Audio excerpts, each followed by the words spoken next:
versículo para compartilhar com vocês. E ele foi tomando corpo ao longo da semana e ela deu origem a essa palavra de hoje. Eu vou dar 3 exemplos bíblicos e fazer uma aplicação.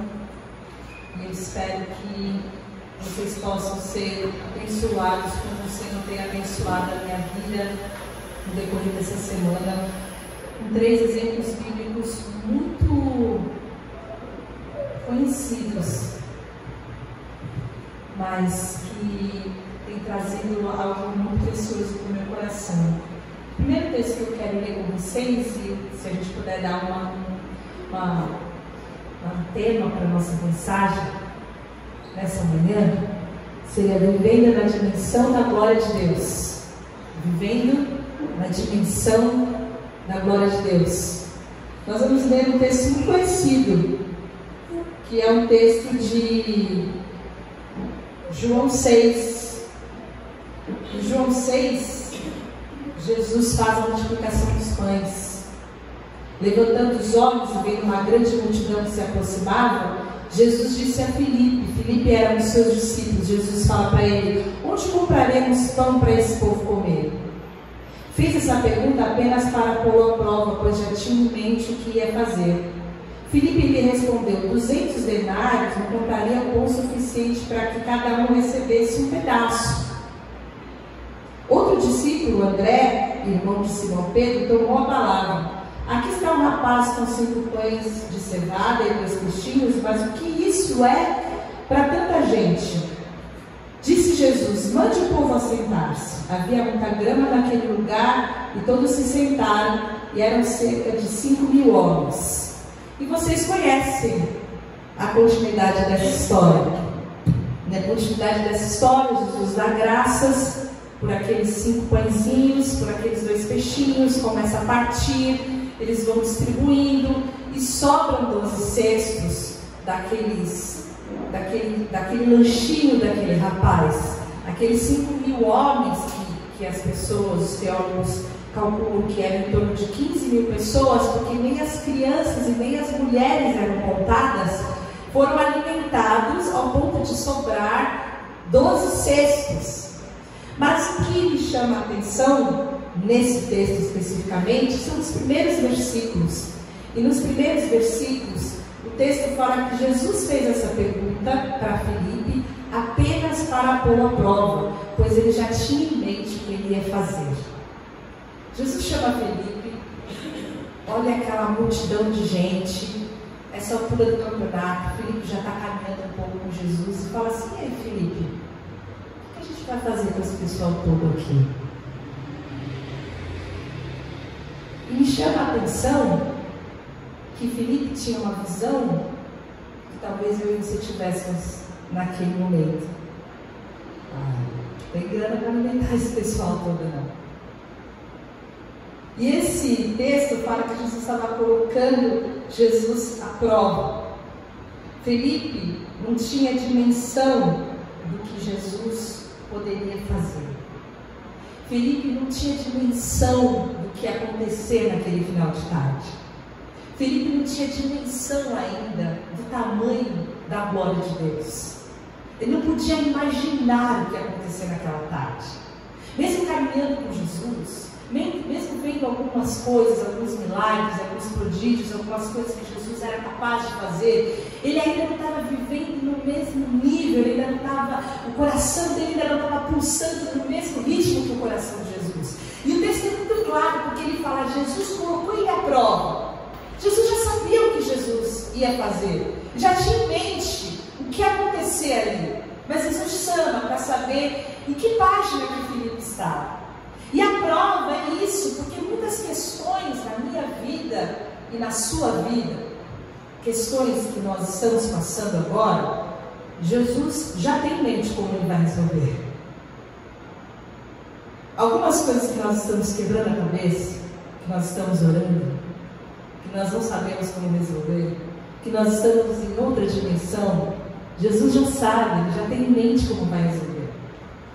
E a prova é isso. São questões que nós temos que experimentar para checar se nós estamos vivendo na mesma dimensão da glória de Deus. Eu não sei se você já passou por situações, eu acredito que muitos aqui já passaram, que você estava orando por uma coisa específica, você estava orando por uma porta, você estava orando por aquilo, especificamente, você dobrou o joelho, você fez propósito, você fez jejum, e aí Deus abriu uma outra porta, Deus fez outra coisa, às vezes Deus fez outra coisa diferente, às vezes Deus fez outra coisa melhor, às vezes aquela porta fechou, e Deus fez outra coisa e te surpreendeu, porque Deus sempre tem em mente alguma coisa que Ele vai fazer, e as situações que nós passamos é para que a gente possa dimensionar a glória de Deus na nossa vida. A prova é para que a gente possa conhecer o poder de Deus. A prova que nós passamos é para que a gente possa conhecer a glória de Deus, porque nós temos uma visão muito limitada. A gente tem uma visão muito pequena daquilo que Deus é poderoso para fazer. A gente vive muito focado no nosso problema. Eu costumo dizer que é aquela visão da galinha, a gente fica ciscando, só olhando para baixo, a gente fica só pensando no problema, como se fosse uma goteira, a gente não consegue olhar para as coisas de cima e ter a visão da águia, pensar nas coisas do alto e poder olhar como Jesus olha. E nós precisamos ter essa dimensão da glória de Deus, entendendo, irmãos, que tudo que nós temos aqui nessa terra, todas as situações que nós passamos aqui nessa terra são temporárias. Tudo que nós passamos, as provas que nós passamos, as lutas que nós passamos, as situações que nós vivenciamos, elas têm o propósito de alinhar os nossos corações com as coisas eternas. Porque tudo aqui vai passar. Não há nada daqui que nós vamos levar para a eternidade. Tudo que acontece aqui tem um propósito de nos alinhar com as coisas eternas. E Filipe falhou no teste. Filipe foi reprovado porque seu pensamento estava no universo abaixo do universo de Jesus. Isaías 55 fala que assim como os céus são mais altos do que a terra, também os meus caminhos são mais altos do que os seus caminhos, e os meus pensamentos são mais altos do que os meus pensamentos são mais altos do que os seus pensamentos. Os pensamentos do Senhor, os caminhos do Senhor são mais altos do que o nosso. E enquanto nós caminhamos aqui, nós precisamos conhecer e vivenciar e experimentar. E aí eu volto a falar em termos de intimidade com Deus, para experimentarmos esse caminho e esse pensamento mais excelente, para que a gente possa viver na dimensão da eternidade. E nós estamos falhando no teste. Quantas vezes, como Filipe, nós estamos sendo colocados à prova porque nós somos tão terrenos, irmãos, nós somos tão limitados, nós somos tão imediatistas, nós somos tão materiais, nós somos tão visuais, nós mantemos as nossas expectativas e as nossas perspectivas apenas daquilo que os nossos olhos veem. Filipe olha, Jesus pergunta: o que a gente vai fazer com essa multidão? Ah, não tem dinheiro para dar comida para esse povo, não. Ele é reprovado no teste, porque ele não tinha a dimensão da glória de Deus. Quando nós olhamos para os nossos problemas, será que nós não estamos sendo reprovados como Filipe? Será que nós não estamos agindo dessa maneira? Quando nós olhamos para alguém que está perto de nós, que ainda não conhece o Senhor, e a gente não crê na salvação dessa pessoa, e a gente não evangeliza, a gente não ora por ela, quando a gente olha para um relacionamento quebrado, quando a gente olha para um problema de cura, quando a gente olha para problemas que naturalmente são insolúveis, qual é a nossa postura, irmãos? Diante de situações que Deus já sabe como resolver, será que nós estamos vivendo na dimensão da glória de Deus? Colossenses 3 fala que nós precisamos buscar as coisas que são do alto, porque nós já ressuscitamos com Cristo. Nós já vivenciamos essa experiência de sermos ressuscitados. Nós já somos novas criaturas. Nós estamos assentados com Cristo. E nós precisamos pensar nas coisas que são do alto e não nas coisas terrenas, porque nós já morremos. E agora a nossa vida está escondida em Deus. Isso quer dizer que nós precisamos alinhar os nossos pensamentos e as nossas expectativas da dimensão da glória de Deus. A primeira coisa, então, que nós aprendemos com Filipe, que foi reprovado no teste, reprovado quando Jesus o chama, é que nós precisamos alinhar os nossos pensamentos as nossas expectativas e a nossa perspectiva das coisas naturais com a dimensão da glória de Deus. Mas eu quero te dar um outro exemplo. Eu não sei se você conhece essa história, eu acredito que a maioria de nós conhece. A história de um paralítico que estava sentado num tanque que chamava Betesda. E você vai ler isso em João, no versículo de 1 a 8. Jesus subiu para Jerusalém, para uma festa de judeus, estava ali sentado na porta das ovelhas, tinha um paralítico. E esse paralítico estava sentado nesse tanque Betesda há 38 anos. Junto com esse paralítico tinham muitas outras pessoas. Que pessoas eram essas? Pessoas doentes, inválidas, cegos, mancos, paralíticos, e eles estavam esperando o movimento das águas. Era um movimento sobrenatural. Descia um anjo, essa água se movia, e primeiro que pulasse no tanque, esse ficava curado. Jesus olha com compaixão aquele homem que estava deitado. A sequência do texto fala que ele estava deitado lá há 38 anos. Jesus pergunta para esse homem: você quer ser curado? E a resposta desse homem: Senhor, eu não tenho ninguém que me ajude a entrar no tanque quando a água é agitada. Enquanto eu estou tentando entrar, outro chega antes de mim. Então Jesus lhe disse: levanta-se, pegue a sua maca e ande. Fazia 38 anos que ele estava lá. Junto com ele tinham muitas pessoas. Desse fala que era uma multidão de pessoas esperando essa água ser agitada. Mas a expectativa desse homem era naquele tanque. A esperança dele era de que alguém o empurrasse, e ele tinha uma dependência de outra pessoa.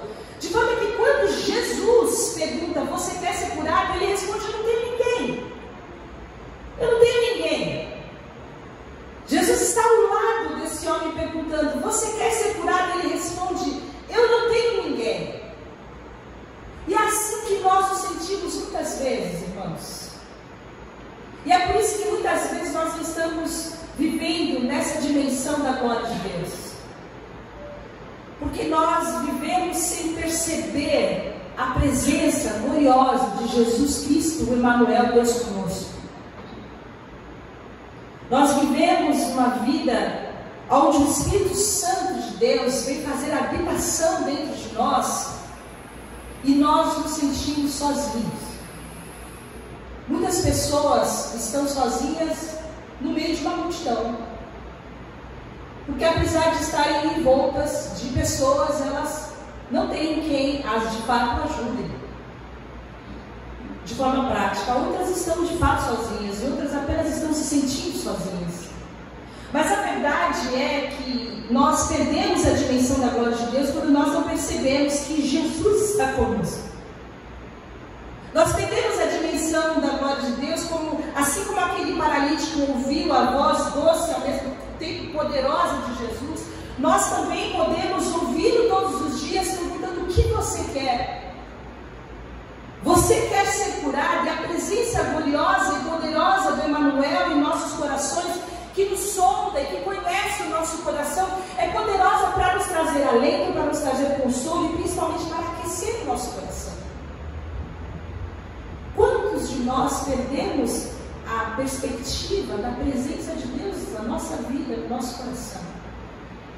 E eu gostaria de compartilhar com você um texto lindo, os Salmos 139, que fala: Senhor, tu me sondas e me conheces, sabe quando me sento e quando me levanto, de longe percebe os meus pensamentos, sabe muito bem quando trabalho e quando descanso, todos os meus caminhos te são bem conhecidos, antes mesmo que a palavra me chegue à língua, tu já conheces inteiramente, Senhor.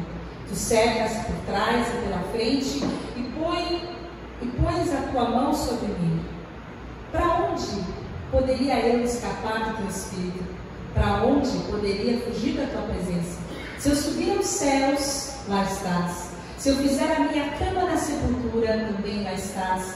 Se eu subir com as asas da alvorada e morar na extremidade do mar, mesmo ali a tua mão direita me guiará e me susterá. O Senhor vai me guiar e o Senhor vai me sustentar, não importa onde eu esteja, porque o Senhor é o Deus que me solta, o Senhor é o Deus que me conhece, as palavras ainda não vieram para a minha boca, o Senhor conhece todo o meu coração. O Senhor é um Deus Emanuel, o Senhor é um Deus conosco.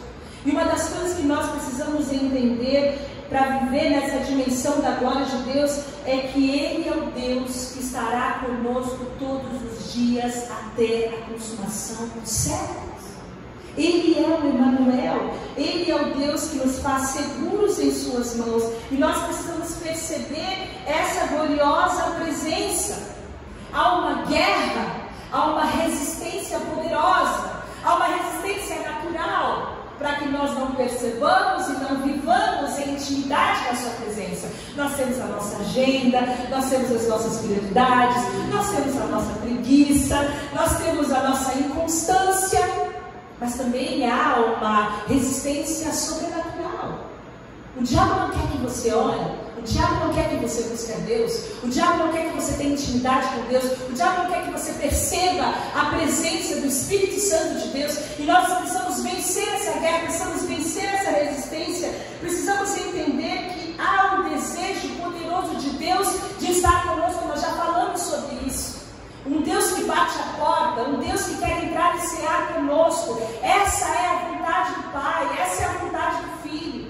E quando nós entendemos que nós precisamos viver nessa dimensão, nós entendemos que Ele é suficiente para nós. Nós entendemos que Ele é tudo o que nós precisamos. Nós entendemos que nós podemos nos render aos seus pés. Mas quantas vezes nós oramos como o paralítico de Betesda, estou sozinho, do lado daquele que é a cura, do lado daquele que é a provisão, do lado daquele que é a reconciliação, do lado daquele que é o perdão, do lado daquele que tem todo o poder, do lado daquele que tem o poder de resolver todos os seus problemas, porque Ele tem tudo, Ele é tudo, nele tudo subsiste, Ele mantém todas as coisas pela palavra do seu poder. E nós buscamos em tantos lugares, nós buscamos em tantas coisas, e ao lado de Jesus nós nos perdemos e nos sentimos sozinhos, e perdemos a dimensão da glória de Deus. Então não basta só nós alinharmos os nossos pensamentos, as nossas perspectivas e a nossa expectativa, nós também precisamos entender, quando nós olhamos para Jesus, que precisamos depender e confiar totalmente em Jesus para desfrutar da sua presença. O texto bíblico fala que umas pessoas confiam em carros, outras pessoas confiam em cavalos, umas pessoas confiam em seus discernimentos, outras pessoas confiam em seu dinheiro, em seu trabalho, em sua poupança, em sua previdência, em seus investimentos, mas nós confiamos no Senhor que está ao nosso lado, no nosso Deus Emanuel. É nele que está a nossa confiança e é nele que está a nossa esperança. Eu quero dar um último exemplo nessa manhã, também muito conhecido, e é o exemplo da pesca maravilhosa. Se você prestar atenção, você vai ver duas histórias sobre a pesca maravilhosa. Mas logo no começo do ministério de Jesus, quando ele chama seus discípulos, isso está lá em Lucas 5. Os seus discípulos ainda não eram seus discípulos, eram só pescadores. E eles vêm de uma daquelas pescas trágicas, eles não conseguem pescar nada, e aí Jesus manda que eles lancem a rede, eles relutam um pouco, tá bom, vai, mas eu vou mandar, vou jogar a rede mesmo assim, sobre a tua palavra, e eles se surpreendem, porque é tanto peixe que tem que vir no outro barquinho, e eles ficam aterrorizados, eles ficam espantados, se vão se prostram aos pés de Jesus, e nesse momento, você vai ler isso em Lucas 5, Jesus, no versículo 10, fala: não tenham medo, de agora em diante você será pescador de homens. Jesus fala: vocês agora têm um novo comando, vocês agora têm uma nova função, eu estou chamando vocês para vocês serem pescadores de homens. Passados 3 anos, ministério de Jesus, eles viram tudo que a gente não viu. Eles presenciaram coisas que a gente lê, a gente imagina, e o nosso coração arde, porque pela fé nós cremos. E eles passaram pelo medo, eles fugiram, eles se esconderam. Eles já tinham visto Jesus. Um dia desses eles falaram, vamos pescar. Isso está lá em João 21, quando Jesus aparece para eles pela terceira vez. Eles tiveram outra pesca daquela sem sucesso. Estavam perdidos, estavam desorientados. Eles esqueceram para o que eles foram chamados. E eles tiveram mais uma pesca fatídica, quando um homem, e o texto fala que inicialmente eles não reconheceram que era Jesus, manda-os lançar as redes novamente, e bum, um milagre novamente acontece. Só que dessa vez, João, que fala de si mesmo como aquele a quem Jesus amava, fala, ele é o Jesus, é ele o Senhor, porque ele já tinha passado por aquilo novamente. E nesse momento, irmãos, quando esses homens experimentaram novamente essa graça, nós aprendemos algumas coisas com eles sobre viver na dimensão da glória de Deus. Nós aprendemos que quando nós vivemos na dimensão da glória de Deus, a gente nunca mais deve voltar para onde a gente foi tirado.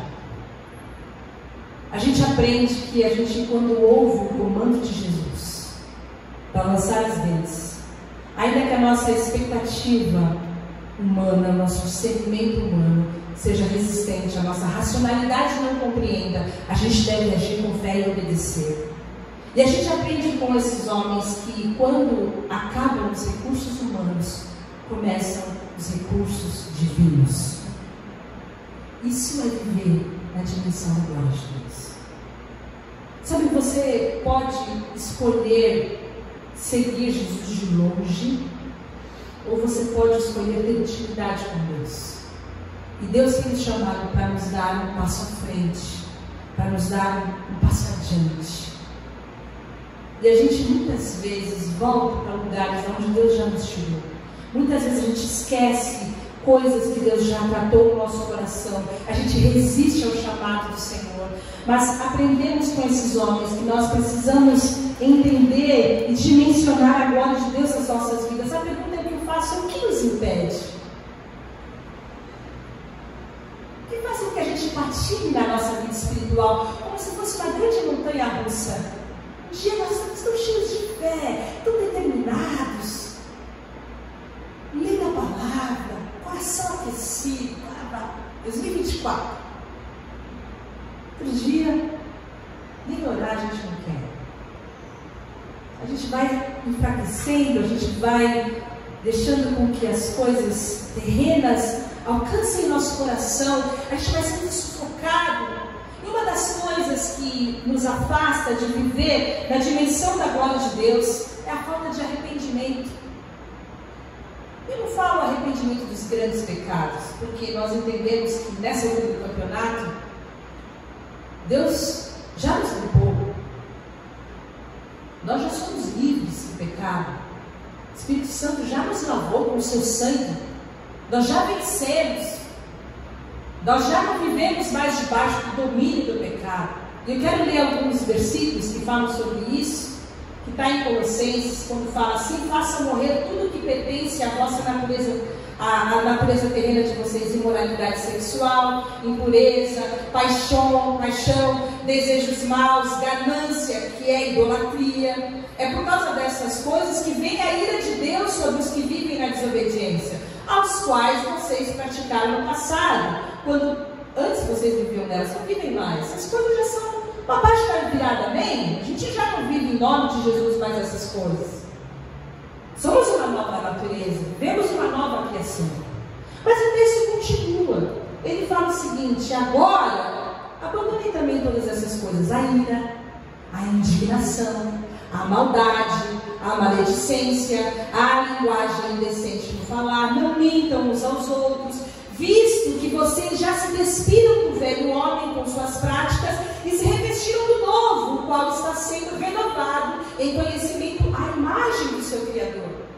Vocês estão sendo transformados à imagem de Jesus. E nós chamamos esses resquícios da velha natureza de iniquidades. Esse resto de velho homem que vai acompanhando a gente, essas falhas ocultas, dessas coisas que nós não vemos, mas que vão aparecendo no nosso caráter, que vão aparecendo nos nossos desejos, que vão contaminando os nossos sentimentos, as nossas intenções, as nossas motivações. São as nossas iras, que é a nossa soberba, que é o nosso orgulho, que é muitas vezes a nossa inveja, que é a nossa incredulidade, a nossa falta de fé, que é a maledicência, a mentira, o egoísmo, a rebelião, essas coisas que o texto de Colossenses traz, são as iniquidades. Essas coisas que também precisamos nos limpar, também precisamos nos lavar. Enquanto nós permitimos que essas coisas que alguns chamam de meu jeito, é a minha personalidade, tem uns malucos que falam que esse é o meu signo, que não cristão não é cristão que fala isso. Eu mexi aqui, né?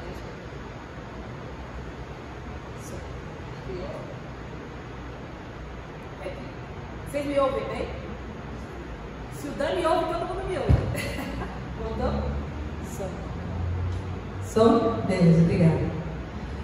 Essas coisas que as pessoas passam, não é a nossa personalidade, o nome disso é velha natureza. Velha natureza. E o texto bíblico fala, vocês morreram. A velha natureza morreu. Enquanto essa velha natureza, esses resquícios de velho homem aparecerem, nós não vamos intencionalmente vivenciar a dimensão da glória de Deus. Nós vamos ficar vivendo na rabeira. A gente vai viver o evangelho meia boca. A gente vai viver abaixo daquilo que Jesus espera. Quando Jesus nos colocar à prova, nos chamar como chamou Filipe e falar, e aí, como é que a gente vai resolver essa situação? Nós vamos responder de forma natural. A gente não vai ter fé suficiente, a gente não vai ter esperança suficiente, a gente não vai depositar o louvor e a adoração no momento da adversidade, porque a gente vai ter um olhar pequeno, a gente vai ter um olhar limitado. O que nós precisamos é nos arrepender, o que nós precisamos é colocar o nosso coração diante de Deus, e enquanto nós lutamos com essa natureza caída, nos arrependermos e pedir para que Deus cure o nosso coração, cure o nosso coração para que nós possamos responder ao coração de Jesus com fé, para que nós possamos ter um coração cheio de fé, alinhado com a perspectiva do reino, para que possamos ter um coração que crê, que completamente confia no Senhor, que ouve a voz doce do Emmanuel continuamente, que jamais volta para um lugar de onde foi tirado, que ouve o comando e lança com fé as redes ao mar, e que em Jesus sempre tem toda a confiança e esperança. Quando nós temos essa convicção, nós podemos responder em que dimensão nós estamos vivendo. Será que nós estamos vivendo e pensando nas coisas que são do alto? Será que os nossos pensamentos, os nossos caminhos já são altos, como Isaías 55 diz? Ou que nós estamos vivendo ainda uma vida muito limitada? A perspectiva do reino que Deus espera de nós é que a gente possa alinhe a sua perspectiva e a sua expectativa com as de Deus, com as coisas que são de cima. Colossenses 3. Perceba e desfrute da presença de Jesus, confiando totalmente nele. Nunca mais volte para o lugar de onde foi tirado. Ouça o comando de Jesus e haja com fé. Saiba que quando acabam os recursos humanos, entram os recursos divinos. Isso não é sobre dinheiro. Quando você entende isso, irmãos, você entende o que é a glória de Deus. A glória de Deus é eu e você sendo transformados. A glória de Deus é eu e você sendo transformados como Jesus.